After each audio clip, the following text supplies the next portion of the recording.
Hi everyone, my name is Haley Miller and I am a senior at Arizona State University studying political science. For this debate, I'll be arguing that NATO should not be using any military force against Russia in order to help protect Ukraine. So for like a little background information, NATO currently consists of 30 members, including 28 European states and 2 outside of Europe, which is America and then Canada. NATO's fundamental goal is to safeguard the Allies' freedom and security by political and military means.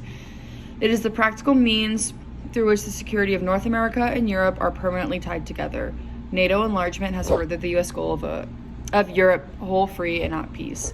Now, getting into the specific topic, I do not think that NATO should be using military force against Russia because neither of these countries are actually part of the alliance, and it would be putting other countries at risk just by helping one of them. Our business to help Russia or Ukraine, or any other countries that aren't a part of NATO. We've already sent over hundreds of millions of dollars in aid to Ukraine.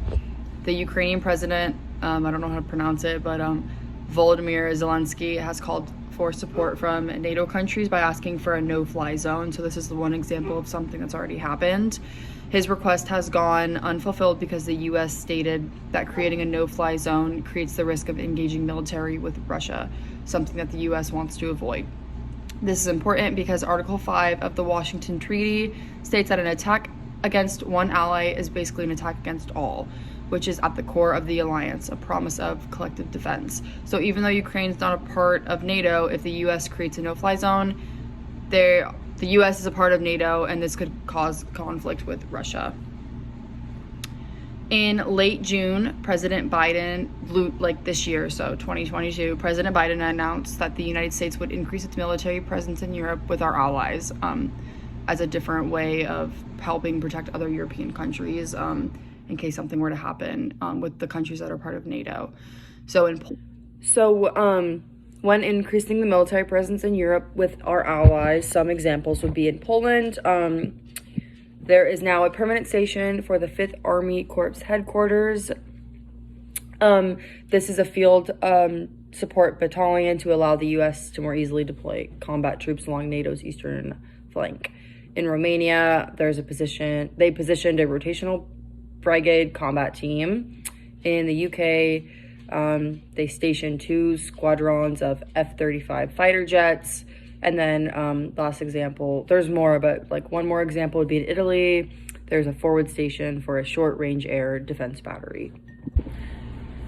So concluding my point about why NATO should not help Ukraine, NATO's actions are defensive and designed not to provoke conflict, but to prevent conflict. That's like their main saying. The alliance has a responsibility to make sure that this war between Russia and Ukraine does not escalate further and go beyond Ukraine borders. This would be even more dangerous for other countries.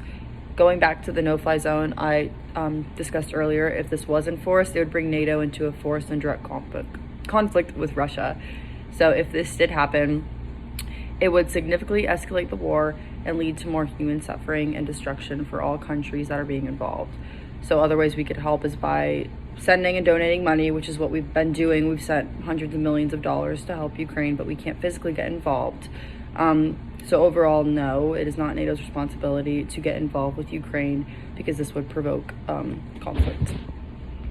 So currently, the best way to help refugees from Ukraine right now is to donate to the Red Cross's Ukraine Crisis Appeal or sign up to host a refugee in your home under the Homes for Ukraine scheme. There are obviously many other places you could donate to or help, but these are just some of the options. Another thing you could do if you don't have money to donate is to raise awareness and post on social media. So overall, that was my debate, and I hope you guys enjoyed watching.